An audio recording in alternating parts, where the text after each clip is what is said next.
Chapter 12. Will everybody please line up behind that far desk in the front of the children's room? Said Dr. Zinchenko, gesturing toward one of the wooden tables in the outermost ring of the room. How many of you are familiar with Mr. Lemoncello's classic board game, Hurry to the Top of the Heap? 12 hands shot up. Very good, said Dr. Zinchenko. Overhead, the Wonder Dome dissolved into a gigantic, curved heap box top. This will be a live, three-dimensional version of that game. Each of you will be asked a trivia question. If you are able to answer it correctly, you will roll the dice and advance the equivalent number of desks. When you return to the starting point, you will move into the next concentric circle of desks. When you complete that ring, you will move on into the next, and so on. If one of you makes it all the way to my desk at the center, you will be declared the winner.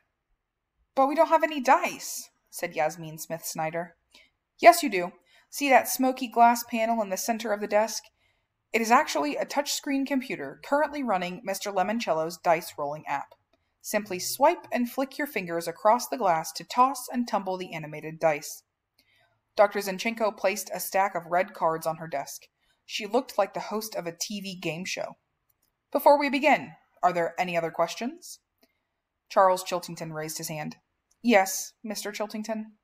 What will the winner win? After all, the prize is the most important part of any game. Kyle didn't totally agree, but he was too excited about playing the game to say anything. Tonight's first prize, said Dr. Zinchenko, is this golden key granting the winner access to Mr. Lemoncello's private and very posh bedroom suite up on the library's third floor.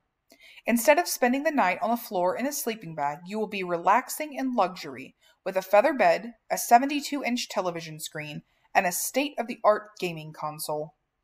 Okay, Kyle was definitely interested in this particular prize.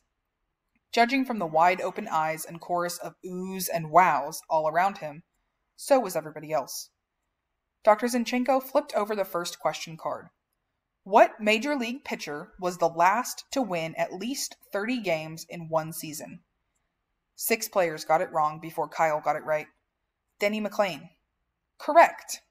He swiped the glass panel, rolled a 10, and advanced 10 desks around the room. What United States Navy ship was once captured by the North Koreans? Miguel nailed it. The USS Pueblo. He flew 12 spaces around the room. What did Apollo 8 accomplish that had never been done before? Akemi, Andrew Peckelman, and Kayla Corson struck out on that one. But Charles Chiltington knew the answer. It was the first spacecraft to orbit the moon. Correct. Chiltington rolled a 5, landing him in last place. Kyle's next question was tougher. Who was famous for saying, "Book 'em, Dano"? That guy on Hawaii Five-0? Please be more specific. The one with the shiny hair. Jack Lord? That is correct. Kyle breathed a sigh of relief. Thank goodness he and his dad sometimes watched reruns of old TV shows from the 1960s. But when he flicked to the computerized dice, his luck hit a brick wall. He rolled snake eyes and moved up 2 measly desks. Meanwhile, Miguel went down with a question about Barbra Streisand. Kyle wasn't exactly sure who she was. And Charles Chiltington surged ahead with a correct answer about the Beatles' Hey Jude and a double sixes roll. As the game went on, Kyle and Chiltington, the only players still standing, kept answering correctly and moving around the room until they were both seated at a desk in the innermost ring, only 6 spaces away from Dr. Zinchenko's desk and victory.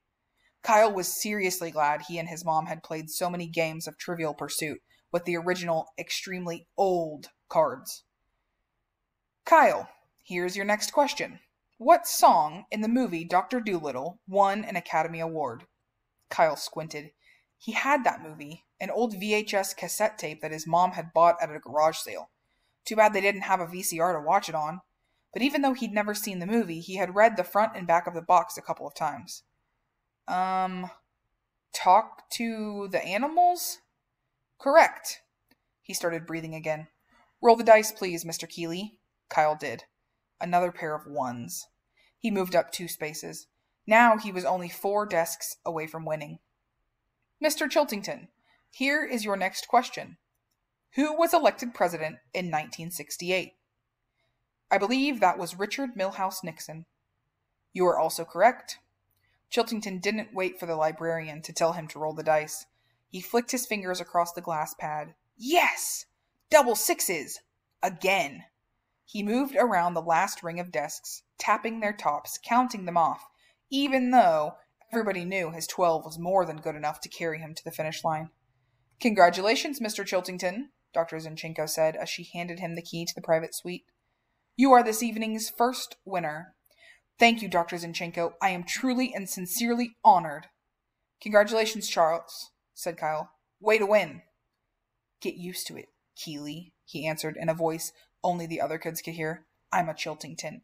We never lose.